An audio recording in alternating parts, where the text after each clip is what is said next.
My name is Daniel Mercer, and I was a junior at Allegheny State University when I learned that some warnings don't come from weather alerts or emergency sirens.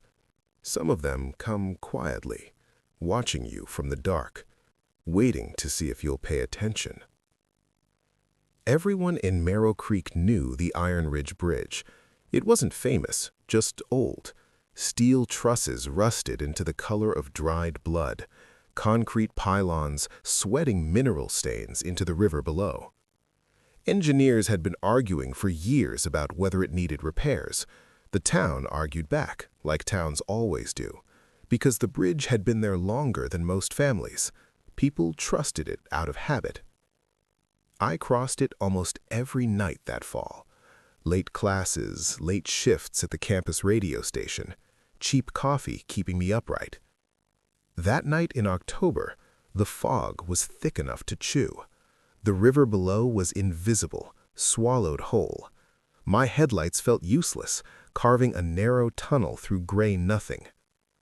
Halfway across, my phone lost signal. The radio cut to static. That should have been my cue to turn around, but I didn't. I slowed instead, because that's when I saw the eyes. They weren't headlights, they weren't reflections. They were too high, too still. Two red points hovering above the guardrail on the pedestrian side of the bridge. I braked hard, heart kicking into my throat.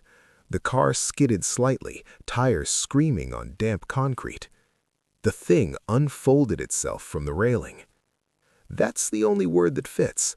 Unfolded. Like it had been compacted, tucked away, waiting. It stood taller than any man I'd ever seen, its body thin but not fragile, joints bending at angles that made my stomach tighten. Wings, real wings, not bat-like exactly, but heavy, veined, muscular, shifted behind it with a low, leathery sound. And those eyes? They weren't glowing so much as burning, steady and deliberate, fixed on me. I didn't scream. I didn't pray. I laughed once, sharp and panicked, because my brain refused to cooperate. Sleep deprivation, stress, urban legend bleed through. Mothman stories were local folklore, something kids dared each other with. I joked about it on air more than once. The creature tilted its head. I swear to God it did. Then it spread its wings just enough to block the moonlight behind it, and the bridge groaned. Not a metaphor. The steel groaned, a deep, resonant moan that vibrated through the steering wheel and into my teeth. Bolts popped like gunfire. Somewhere beneath me, concrete cracked. I hit the gas. The car lurched forward as the bridge bucked, a violent shudder rippling from one end to the other. In my rearview mirror, the red eyes lifted, up, until they vanished into the fog above. A second later, a section of the pedestrian walkway collapsed behind me, dropping into the river with a sound like the earth breaking open. I didn't stop driving until I was back on campus, hands shaking so badly I couldn't get the keys out of the ignition. Campus police chalked it up to structural failure exacerbated by weather conditions. The official report said the collapse missed my vehicle by less than 30 feet. 30 feet. The bridge was closed indefinitely. Engineers found stress fractures no one could explain, metal fatigue patterns inconsistent with age or load. The town argued again, louder this time, until the arguments turned to silence. I tried to forget. That's what you do when reality starts to feel negotiable. But forgetting didn't work. 3 nights later, while running the graveyard shift at the station, a call came through the emergency line. No caller ID, just static and breathing at first. I almost hung up. Then a voice said my name. Not shouted, not whispered, spoken like someone confirming a detail on a checklist. "Daniel," it said, "you saw." The monitors flickered. Outside the campus window, the campus lights dimmed, then steadied. "I didn't," I said, lying badly. "You've got the wrong number." Silence stretched long enough to feel intentional. Then the line went dead. The next morning, the Iron Ridge Bridge lost another support overnight. No traffic, no storms, just failure. I left Merrow Creek before winter, transferred schools, changed majors, stopped talking about cryptids like they were jokes. But sometimes, driving late at night, when fog gathers low and red taillights blur into something less mechanical, I remember the way those eyes watched me, not with hunger, not with anger, but with expectation. Like it wasn't there to cause the collapse, like it was there to warn me. You're listening to Lurking Moon. If the story keeps you company tonight, please like and subscribe. My name is Thomas Hale, and I've been a park ranger in the Pine Barrens of southern New Jersey for 11 years. Long enough to know the difference between animal sign and nonsense. Long enough to stop laughing at the stories people tell when the forest gets quiet. The Pine Barrens aren't like other woods. The soil is acidic, the trees grow thin and crooked, and sound behaves strangely, like it gets swallowed then spit back out wrong. It started with a call from dispatch just after dawn. Hikers reported unusual tracks near an off-trail section by Batstow Creek. Probably bear, they said, maybe pranksters. I grabbed my field kit, camera, plaster, GPS unit, and drove out, expecting nothing worth logging. I was wrong the moment I saw the first print. It was deep, too deep, roughly 16 inches long, pressed clean into sandy loam, toes splayed slightly as if weight had shifted forward mid-step. No claw marks, no drag. A heel impression so defined I could see the pressure ridge where the ground had compacted unevenly. I crouched, measured it, photographed it, and felt my stomach tighten. Bears don't walk like this. People don't either. Not barefoot, not out here. The trail didn't follow any established path. It cut straight through scrub oak and pitch pine like the thing making it didn't care about convenience. Each print was spaced with a long, confident stride. Whatever left them knew exactly where it was going. I marked the coordinates and followed. After about half a mile, the forest changed. The air felt heavier, damp in a way that had nothing to do with humidity. My radio crackled with static, then cleared, then crackled again. That happens sometimes, but not usually this deep in the barrens. I logged it anyway. That's when I heard the first knock. Not a branch snapping, not wind, a solid, percussive thunk, wood on wood, somewhere ahead of me. I stopped walking. The sound came again, farther left this time. 3 knocks, evenly spaced. My chest tightened, and I felt the old instinct kick in, the one you don't learn in training manuals. I knocked back. I don't know why I did it. Maybe curiosity, maybe arrogance. I rapped my knuckles against a dead pine trunk, 2 sharp hits. The response came almost immediately. 2 knocks, same cadence, same spacing. I didn't like that. I continued forward, slower now, boots quiet on the sand. The footprints veered toward a denser section where the trees grew closer together, their branches knitting into a low ceiling. The light dimmed. The knocking followed me, not closer, not farther, just parallel, like something pacing me from a distance I couldn't see through. I called out, "Park Ranger, if anyone's out here, identify yourself." The forest answered with silence so complete it rang. Then, a knock, directly behind me. I spun around, heart hammering, scanning the tree line. Nothing. No movement, no animals, just trees and shadow and the soft hiss of wind through needles. I backed up a step and nearly lost my footing when I realized I'd stepped into another print. Fresh. The edges hadn't collapsed yet. Whatever made it had been there moments ago. That's when I smelled it. Wet earth, old leaves, something musky, like an unwashed animal pen left closed too long. My throat went dry. I raised my camera and snapped a photo, flash exploding white against the trees. For half a second, I saw it. Not clearly, not enough for certainty. A tall shape, darker than the surrounding woods, standing upright behind a cluster of pitch pines. Broad shoulders, long arms hanging too low. When the flash faded, it was gone. The knocking stopped. I didn't run. I wish I could say I stayed calm, professional, methodical. The truth is I walked back the way I came with my pulse in my ears, every sense stretched thin. Twice I heard footsteps matching mine, slow when I slowed, stopping when I stopped. I never turned around again. Back at the station, my supervisor, Mark Delgado, listened without interrupting. He'd been in the service before this job. He knew when not to joke. We filed the report as unidentified large mammal activity and locked the plaster casts in evidence. 2 days later, they were gone. No sign of forced entry, just missing. The official explanation blamed vandalism. I still patrol the Pine Barrens. I still log tracks, radio interference, and anomalous sounds. But I don't knock back anymore. And when I hear that slow, deliberate wood on wood echoing through the trees, I leave the area marked and unexplored. Some things don't want to be found.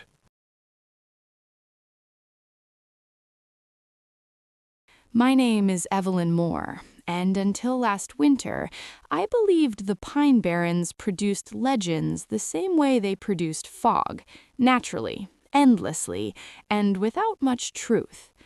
I taught high school history in the town of Leeds Point, New Jersey, the kind of place where everyone knows which houses creak and which families don't talk anymore.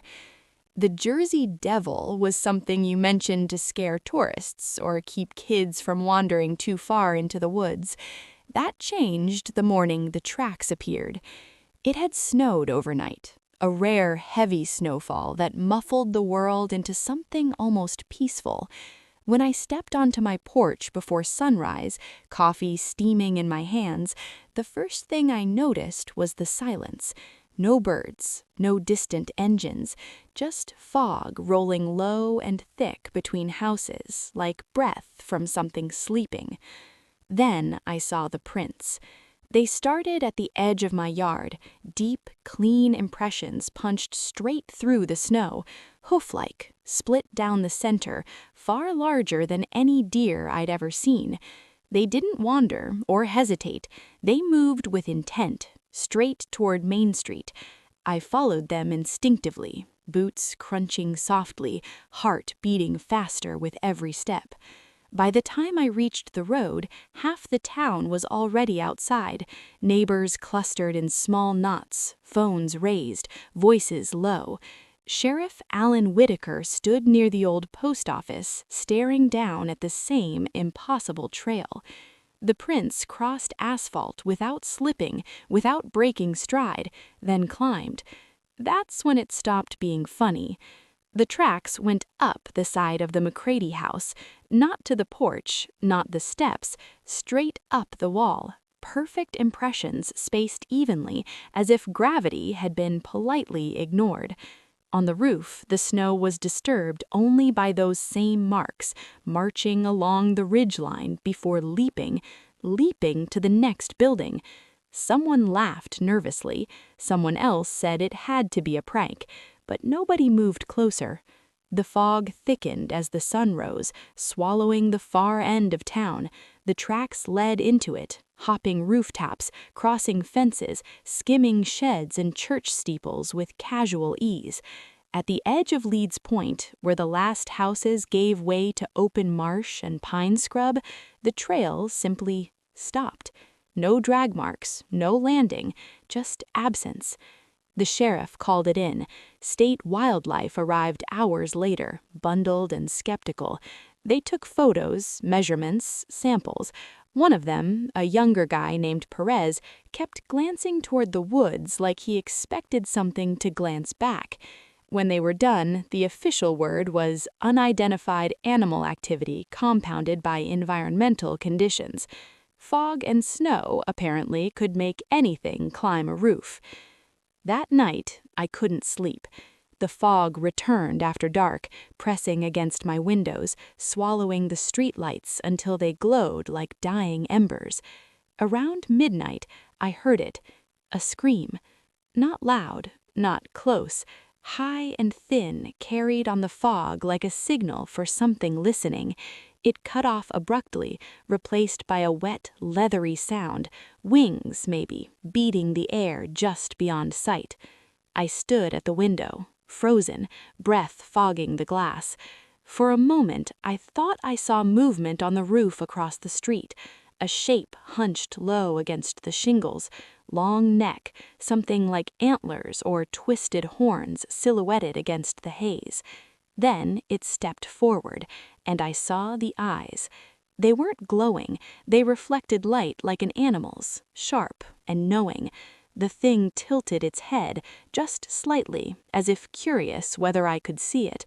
Then it moved, fast, impossibly fast, and vanished into the fog with a single powerful leap. The next morning, the tracks were gone, melted, disturbed, scraped away by officials who didn't want headlines or panic. But everyone in Leeds Point remembered where they'd been. Kids stopped playing outside after dusk. The Pine Barrens felt closer, heavier, like they'd leaned in. A week later, the old church bell rang once at 3 in the morning. No wind, no explanation. I still teach history. I still explain to my students how legends form, how fear, environment, and isolation create monsters. But sometimes, when fog rolls in thick enough to erase the horizon, I think about those tracks, how deliberate they were, how confident, and I wonder if the Jersey Devil wasn't wandering aimlessly that night. I wonder if it was checking on us.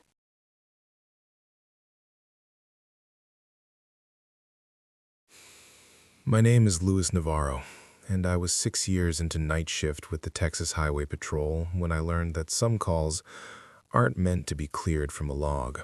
They just sit there, unresolved, waiting for you to remember them at 3 in the morning when the road goes quiet and your headlights feel too weak for what's out there.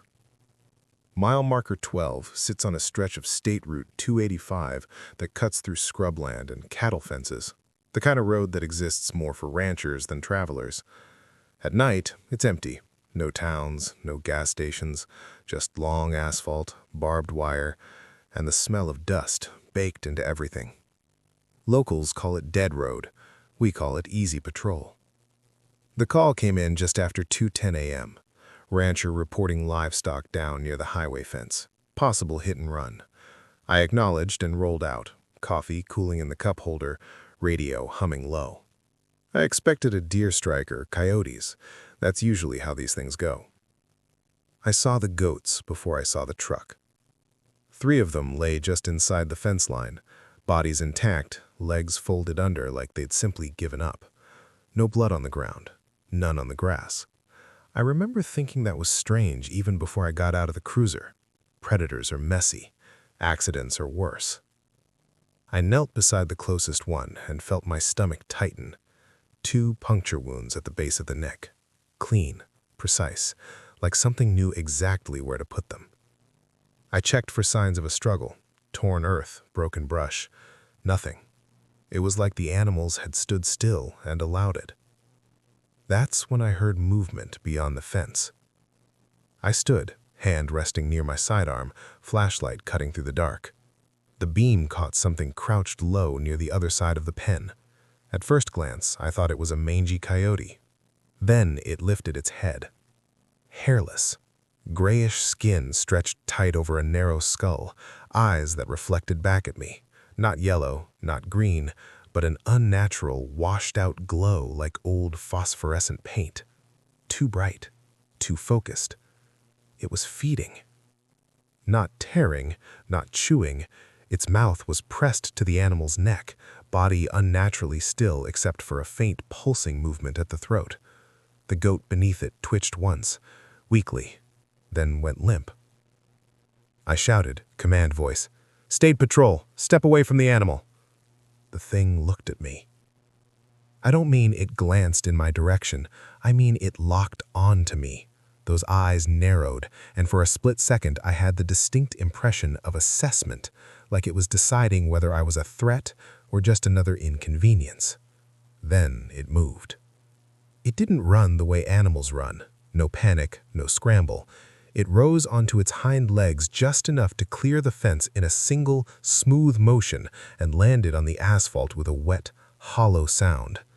That's when I saw its limbs properly. Too long, joints bending wrong, spine ridged like something unfinished. I drew my weapon. I didn't fire. The creature hissed, not loud, controlled, almost irritated. Then it darted toward the darkness beyond the road, covering distance faster than anything that size should have been able to. 1 second it was there, the next it was gone, swallowed by mesquite and shadow. I stood there longer than I cared to admit, gun shaking slightly in my hand, trying to convince my breathing to slow down. When I finally keyed the radio, my voice didn't sound like mine. Backup arrived 20 minutes later. My partner, Ray Collins, took one look at the scene and went quiet. We checked the rest of the fence line, found more animals farther down. Same wounds, same impossible cleanliness, total blood loss. Animal control blamed coyotes with an unusual feeding pattern. The report used words like probable and inconclusive. The ranchers stopped pushing after someone from Austin made a phone call. I tried to do the same. But a week later, I was back on that stretch. Same time, same silence. Fog rolled low across the road, headlights carving white tunnels into nothing. As I passed mile marker 12, something crossed the road ahead of me.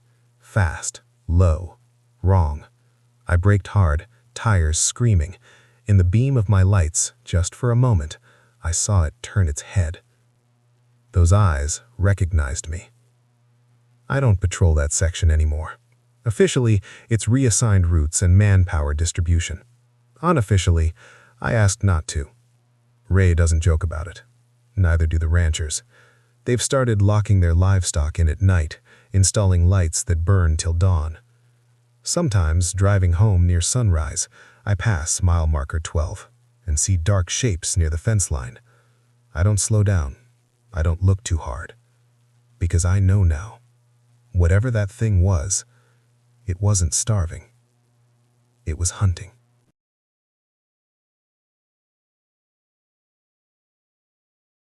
My name is Hannah Reed, and I volunteered with North Shore Search and Rescue for 4 winters before I learned why some people never come back the same from the woods. Not injured, not traumatized in the obvious ways, just altered, like something followed them out, quiet enough to pass for memory. The call came in late January, 3 weeks after Daniel Kovac went missing near the snow line of Black Pine Ridge. Daniel was a local, experienced hiker, good gear, not reckless. When someone like that disappears, you don't panic right away. You assume injury, exposure, bad luck. After a week, hope thins. After 3, you switch language. You stop saying rescue and start saying recovery. That night, the temperature sat well below freezing, the kind of cold that makes sound carry too far. Our team staged at the trailhead just before dusk. Headlamps, radios, thermal scanners. Standard grid search. I partnered with Mark Ellison, a firefighter who'd been on more calls than he liked to count. He didn't talk much, which I appreciated. We climbed steadily until the forest changed. Trees thinned, snow deepened, the air sharpened.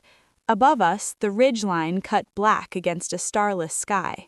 This was where Daniel's last GPS ping had come from, right at the edge of tree cover where the woods give way to rock and ice. About an hour in, my radio crackled. Static, then nothing. I capped it, checked the channel. Same on Mark's end. Dead zone. We logged it mentally and kept moving. That's when I heard my name. Hannah. It wasn't loud, it wasn't close. It drifted through the trees like it had been carried carefully, syllable by syllable. I stopped walking. Mark didn't. "Hannah," it said again, male voice, hoarse, familiar in a way that made my chest tighten. I knew that voice. "Daniel." I opened my mouth to answer, then stopped myself. Training kicks in hard in moments like that. You don't respond to unverified audio stimuli in the wilderness. Sound travels. Your brain fills gaps. Hypothermia plays tricks. "Hannah," the voice called again, closer now. "I'm cold. Can you help me?" We followed the sound downhill, breaking formation, every instinct screaming that this wasn't protocol. The trees closed in again, branches heavy with snow, creaking softly in the wind. With every step, the temperature seemed to drop, breath frosting instantly in front of my face. "Hannah," the voice said, now unmistakably close, "you left me." I stopped dead. I had never met Daniel Kovac. I'd seen his photo, read his file. I had never spoken to him, never left him anywhere. Mark took another step, then froze. "That's not right," he whispered. Ahead of us, between the trees, something moved. At first, I thought it was a man hunched against the cold. Then it straightened. Too tall, too thin, limbs stretched long under torn layers of what might have once been hiking gear, skin pulled tight over bone, pale against the dark trunks. Its face, God, its face, looked almost human, except the eyes sat too deep, shadowed and endless, and the mouth pulled back into something like a smile that never reached the rest of it. It spoke again. "Hannah." This time the voice came from its mouth, but it wasn't synced, like bad audio over video, like something mimicking sound without understanding how it should fit. I couldn't move, couldn't breathe. Every cell in my body screamed run, but my legs locked, rooted to the snow. Mark raised his flare gun and fired without warning. The red light exploded between us and the thing, bathing the trees in harsh color. The scream that followed wasn't human. It was layered, like multiple voices tearing through each other, anger and hunger braided together. The thing recoiled, limbs folding and unfolding too fast to track, then vanished into the trees uphill, moving against gravity like it didn't matter. Silence crashed down. We stood there shaking, breath ragged, flare burning itself out in the snow. My radio crackled back to life, bass asking for status. We didn't chase, we didn't call out again. We retreated the way we came, fast and clumsy, not stopping until the trailhead lights came into view. They found Daniel Kovac's remains in the spring. Partial, scattered. Official cause of death, exposure. I still volunteer, still respond when the call comes, but I don't answer voices in the woods anymore. And when I hear my name carried on winter air, soft, patient, familiar, I remind myself of one thing. Some things don't want to be found. They want to be followed.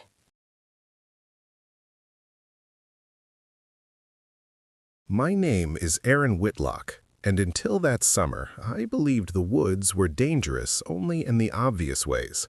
Weather, animals, bad decisions. I'd grown up camping, hunting, sleeping under open sky without so much as a twitch of fear. Which is probably why I didn't listen to the quiet voice in my head when it told me we should have turned back. We were camping in the Clearwater National Forest, Idaho. A long weekend meant to unplug the kids and remind ourselves we were still the kind of family that did things outdoors. My wife, Megan, planned the meals. I handled gear. Our two kids, Evan, 9, and Lucy, 6, were buzzing with the kind of excitement that only comes from sleeping somewhere unfamiliar. We set up near a creek, just off a decommissioned trail that hadn't seen maintenance in years. Remote, but not reckless. That was the idea. The first night was perfect. Fire crackling, marshmallows burning, the creek whispering through stones. Around midnight, the forest settled into that deep stillness you only get far from roads. No wind, no insects, just silence thick enough to feel. That's when we heard the footsteps. Heavy, deliberate, slow. They came from the tree line, circling the tent at a distance I couldn't judge in the dark. Not pacing like a curious animal, more like orbiting.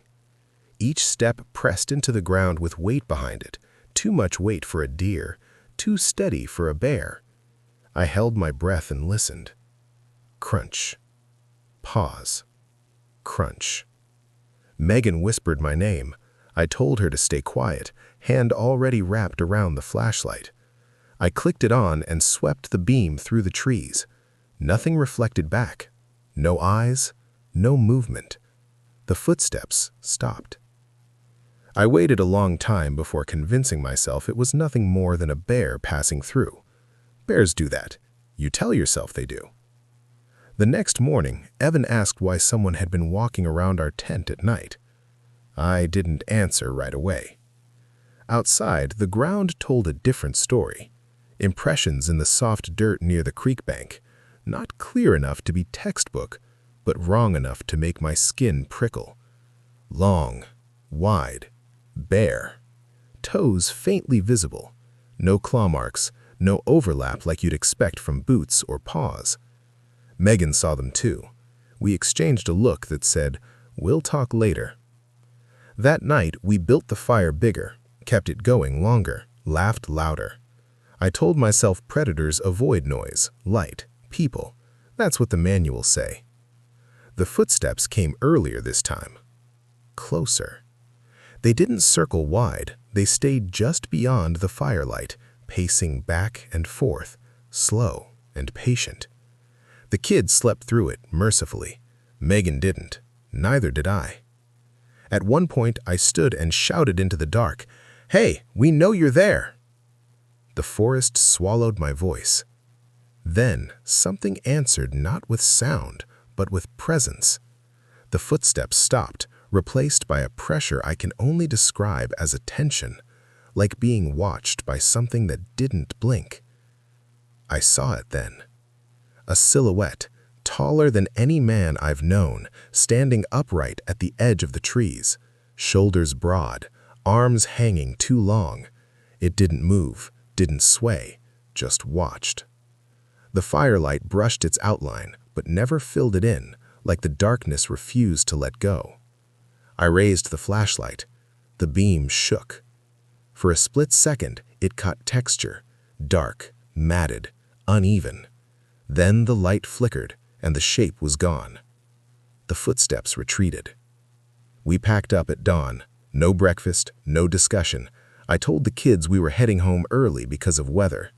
There was no weather, just that feeling again, the sense of being followed even after the camp was reduced to ash and trampled ground. The drive home was quiet, too quiet. A week later, Megan found mud on the back porch, thick, clay-heavy, not from our yard. Bare footprints leading from the tree line to the sliding glass door, stopping just short of the mat. No prints leaving. That night, my dog refused to go outside, whined, trembled, stared at the dark backyard like it had betrayed him. I installed lights, cameras, motion sensors. Nothing triggered, nothing recorded. But sometimes, just before sleep, I hear it. Slow footsteps outside the house. Not every night, not loud enough to wake anyone else, just enough to let me know it remembers. We moved the following spring. I don't camp anymore, don't take the kids into deep woods, and when someone laughs about Bigfoot, about shadows and footprints and stories meant to scare, I smile and let them talk. Because whatever stood at the edge of that firelight wasn't curious, it wasn't lost, it followed us home.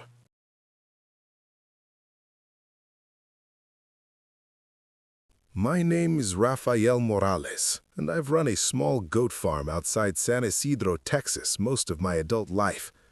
Nothing fancy. 15 acres, weathered fencing, a pen I built myself with salvaged lumber and stubborn pride. Animals get sick, predators test boundaries. You learn to read signs the way other people read newspapers. That's how I knew, the moment I stepped into the pen that morning, that what I was looking at didn't belong to anything natural. 3 goats lay where they'd slept. No signs of a struggle, no torn earth, no blood splashed on the boards or soaked into the dirt. Just bodies, intact, eyes glassy, mouths slightly open like they'd exhaled and forgotten to inhale again. I knelt beside the nearest one and felt my stomach drop. 2 small punctures at the base of the neck, clean as if made with a tool. I pressed my fingers into the fur, expecting warmth. Cold. I checked the rest of the pen. Fence intact, gate still chained, no tracks except my own, and the faint, shallow impressions near the far corner where the moonlight hit just right.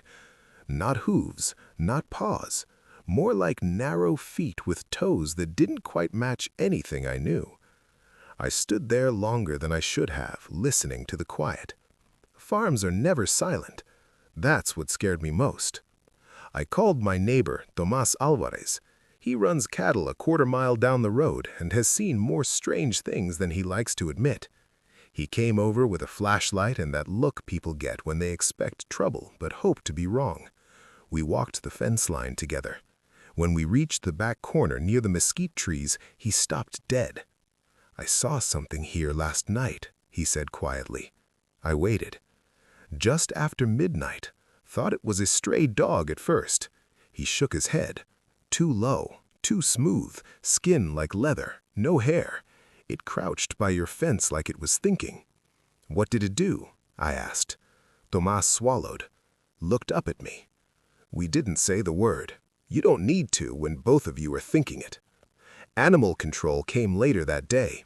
Took photos, took notes, used phrases like likely predator and unusual feeding behavior. One of them suggested coyotes. I didn't argue. Coyotes don't leave surgical wounds. Coyotes don't drain an animal so clean the ground stays dry. That night, I locked the remaining goats into the smaller inner pen and left the lights on. I sat on the porch with my shotgun across my knees and a thermos of coffee I didn't drink. The moon rose full and bright, bleaching the land into sharp contrast. Every sound carried too far. Around 1:30 a.m., the goats started bleating. Not panicked, confused, low, restless sounds. I stood, heart hammering, and scanned the fence line. At first, I saw nothing. Then something shifted near the same corner Tomas had pointed out earlier. It crawled out of the shadow like it had been poured there. Hairless, gray-green skin stretched tight over a narrow frame, its spine ridged slightly, vertebrae visible beneath the skin. Eyes reflected the moonlight in a dull, sickly glow. It moved on all fours at first, joints bending wrong, then rose just enough to peer over the fence. It was watching the goats. I shouted, racked the shotgun loud enough to echo across the field. The thing turned its head slowly toward me, mouth opening just enough to reveal small, sharp teeth. It didn't snarl, didn't hiss. It studied me the way a rancher studies weather. Then it dropped back down and vanished beneath the trees with a speed that stole the air from my lungs. I didn't sleep after that.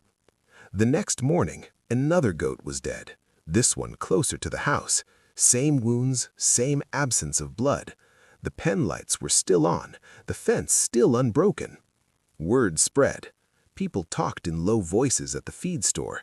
A few laughed too loudly, the way people do when fear brushes too close. Someone mentioned the old stories, Puerto Rico, Mexico, Texas border towns. I pretended not to listen.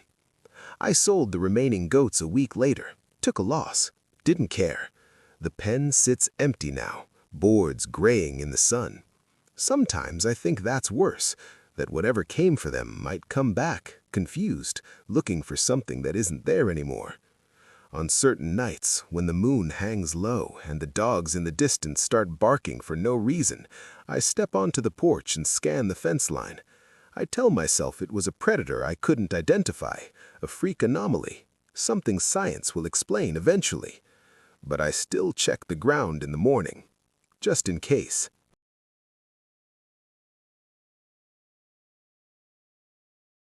My name is Claire Donnelly, and for 12 years I hosted the overnight shift at WVRP 104.7, local talk radio for a town most people only passed through on their way somewhere else. Graveyard radio is a strange ecosystem. Truckers fighting sleep, insomniacs chasing voices, people who don't want answers so much as company. You learn to listen differently after midnight. You learn when a call is drunk, when it's lonely, and when something in the tone doesn't belong on the line at all. The call came in at 1:47 a.m. on a Tuesday in late October. No caller ID, just a block of static flickering across the screen before the line opened. That wasn't unusual. What was unusual was the silence. No breathing, no background noise, just a low electrical hiss, like wind moving through old wires. "Caller, you're on the air," I said, using my calm voice, the one that keeps people grounded. For a moment, I thought they'd hung up. Then a man spoke. "You need to stop the cars." His voice was strained, distorted slightly, like it was being pushed through something that didn't quite fit. Old equipment, maybe? Or something worse. "I'm sorry," I said. "You're going to have to be more specific." "The bridge," he said. "They can't cross tonight." A chill crept up my spine.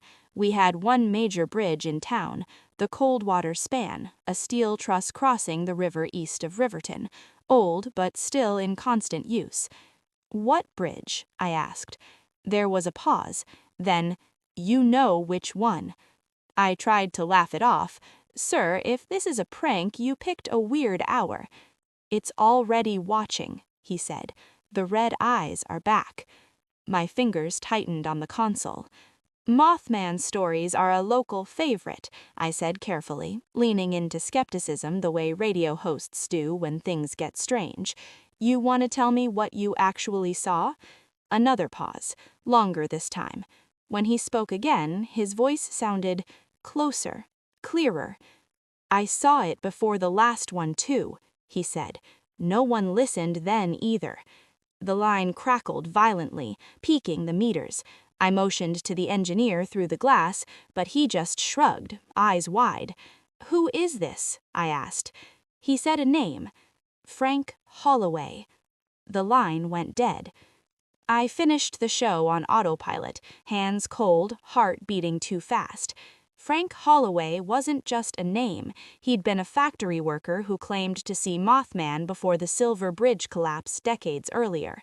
His testimony was archived, replayed every anniversary by conspiracy buffs and local historians alike. Frank Holloway had died 32 years ago. I pulled the old audio from our station archives after my shift ended. It took time, reels, transfers, degraded files, but when I finally found Frank's recorded interview, my mouth went dry. Same cadence, same rasp, same slight hitch on certain consonants. Same voice. By noon, the story was everywhere. Social media lit up with clips of the call. People joked. Others speculated. A few demanded answers from the city. Officials issued statements about no credible threats and routine inspections. At 6:12 p.m., a structural joint on the Coldwater Span failed during rush hour. Not a total collapse, not this time, but enough to send 3 cars into the guardrail and 1 delivery truck halfway over the edge. Miraculously, no one died. The bridge was closed indefinitely. That night, my phone wouldn't stop ringing. Interviews, podcasts, paranormal blogs. I ignored them all. I was listening to something else. Around 2 a.m., as fog rolled in thick off the river, I heard wings, not outside my window, in my headphones, a faint, rhythmic sound buried beneath the station's ambient noise, like something brushing against the signal itself. The meters flickered again. The call light blinked. I didn't answer it. The next morning, a historian from the county archive emailed me. Subject line, Frank Holloway audio. He'd compared the frequencies, the waveform, the harmonic distortions. He wrote, "It's a match, not similar, identical. down to the noise artifacts from a microphone that hasn't existed since the 1960s. I quit the show a month later, not because I was afraid, though I was, but because I understood something I hadn't before. The warning wasn't for me, I was just the channel. Sometimes, late at night, when I drive past the river, I swear I see something perched high above the fog line, a shape against the dark, watching traffic, waiting. And I wonder how many warnings came before mine, and how many went unanswered.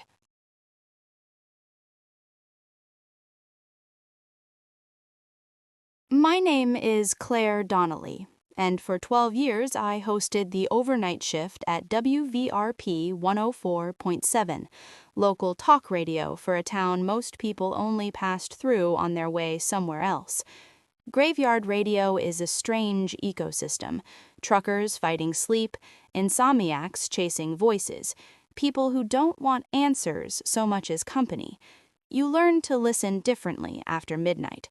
You learn when a call is drunk, when it's lonely, and when something in the tone doesn't belong on the line at all. The call came in at 1:47 a.m. on a Tuesday in late October. No caller ID, just a block of static flickering across the screen before the line opened. That wasn't unusual. What was unusual was the silence.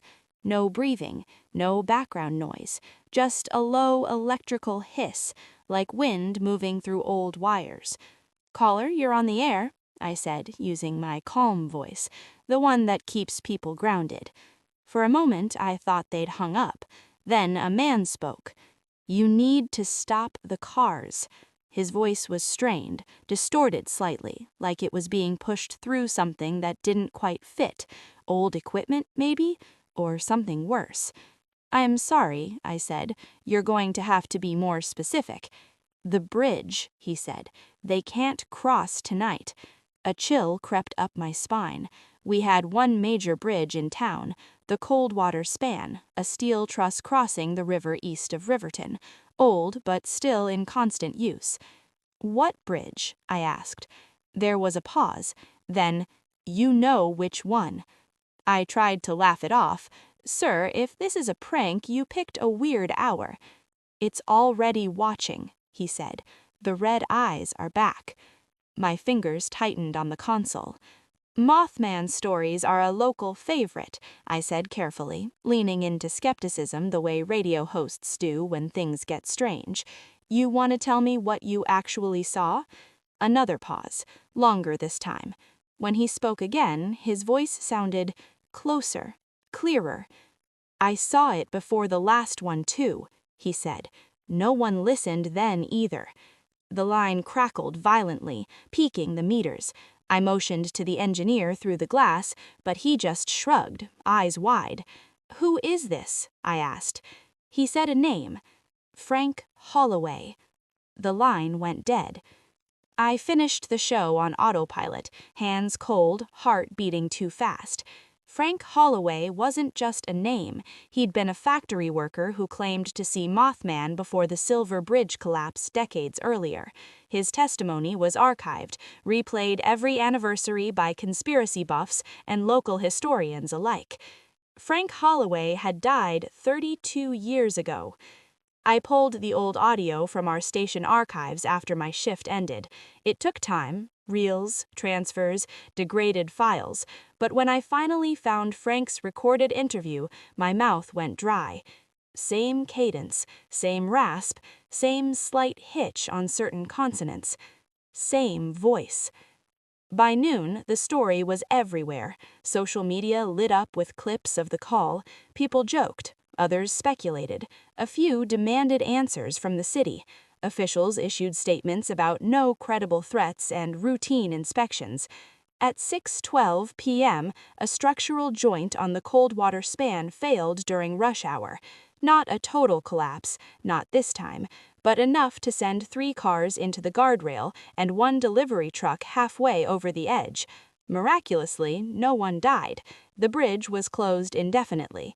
That night, my phone wouldn't stop ringing. Interviews, podcasts, paranormal blogs. I ignored them all. I was listening to something else. Around 2 a.m., as fog rolled in thick off the river, I heard wings, not outside my window, in my headphones, a faint, rhythmic sound buried beneath the station's ambient noise, like something brushing against the signal itself. The meters flickered again. The call light blinked. I didn't answer it. The next morning, a historian from the county archive emailed me. Subject line, Frank Holloway audio. He'd compared the frequencies, the waveform, the harmonic distortions.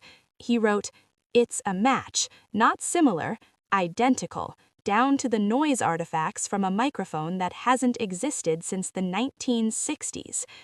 I quit the show a month later, not because I was afraid, though I was, but because I understood something I hadn't before. The warning wasn't for me, I was just the channel. Sometimes, late at night, when I drive past the river, I swear I see something perched high above the fog line, a shape against the dark, watching traffic, waiting. And I wonder how many warnings came before mine, and how many went unanswered."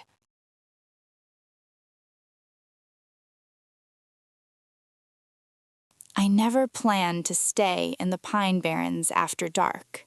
Even as a local historian, I knew better than to romanticize those woods once the fog rolled in and the insects went quiet. My name is Margaret Maggie Rowland, and for the past 6 years, I've been cataloging regional folklore in southern New Jersey, church records, family journals, forgotten letters that smell like dust and iron.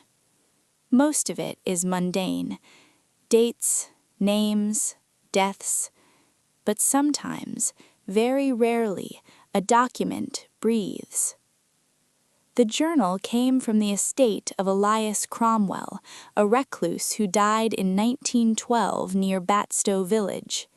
His farmhouse collapsed long ago, swallowed by pine and moss, but his papers survived in a cedar chest discovered during a land survey. The archivist warned me the entries were repetitive, obsessive. He said Cromwell wrote about the same thing over and over. That should have been my first warning. The journal described encounters with something that flew low over the treetops, leathery wings, hooves striking frozen ground, a scream like metal tearing through bone. Cromwell never called it the Jersey Devil.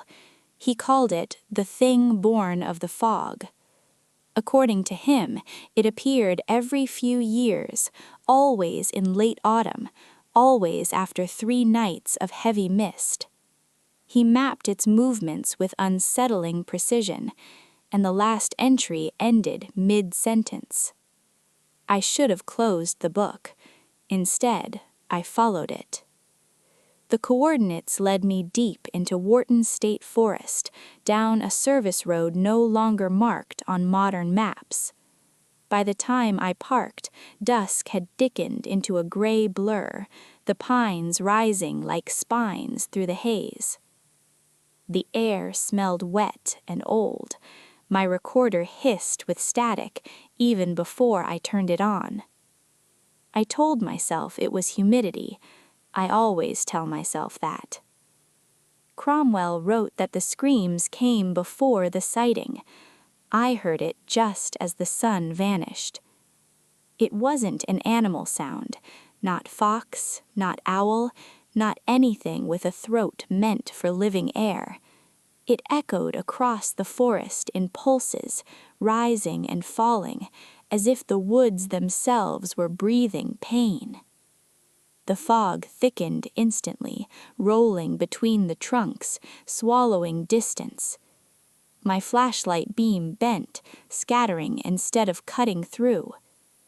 That's when I understood something Cromwell never wrote outright. The fog wasn't weather, it was part of it. Branches snapped overhead. Something heavy moved above the canopy. Then came the wings. They didn't flap like a bird's. They dragged through the air, slow and deliberate, displacing mist in rolling waves.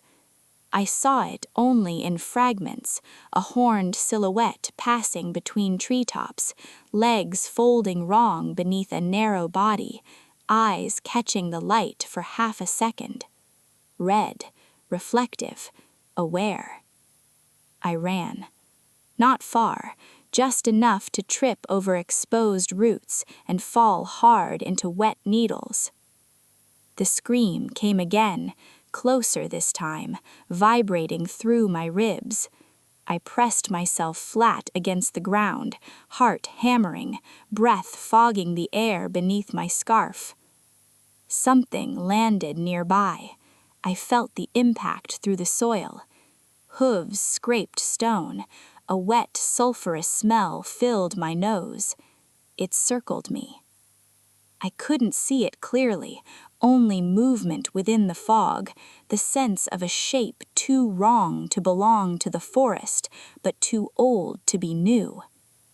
When it screamed again, the sound tore free memories that weren't mine. Panicked prayers, gunshots, children crying, livestock thrashing in pens. I realized then why the stories never died. This thing didn't just haunt the barrens, it remembered them. When it finally lifted off, the fog rushed in behind it, sealing the space it left. The forest went silent. Too silent. I lay there shaking until my legs worked again, then stumbled back to my car without looking up. I didn't sleep that night, or the next. Every time the wind shifted, I heard wings. Back at the archive, I reread Cromwell's journal with new eyes. The margins were filled with symbols, warding marks borrowed from Old Dutch folklore, half-erased prayers in Latin, a family tree that ended abruptly with his name. One final note, written in a trembling hand, stood out. It does not die. It is renewed by those who hear it and survive. That was 3 weeks ago. Since then, the fog has returned twice to the Pine Barrens. Livestock have gone missing near Hamilton. Hunters report red eyes above the trees. And last night, while reviewing audio from my recorder, I heard something beneath my own breathing. A distant scream, stretched thin by time, layered beneath my voice. I don't think the Jersey Devil is a single creature. I think it's a pattern, a consequence, something born when the land remembers too much and refuses to forget. And now that I've heard it, now that it knows I'm listening, I don't think it's done with me.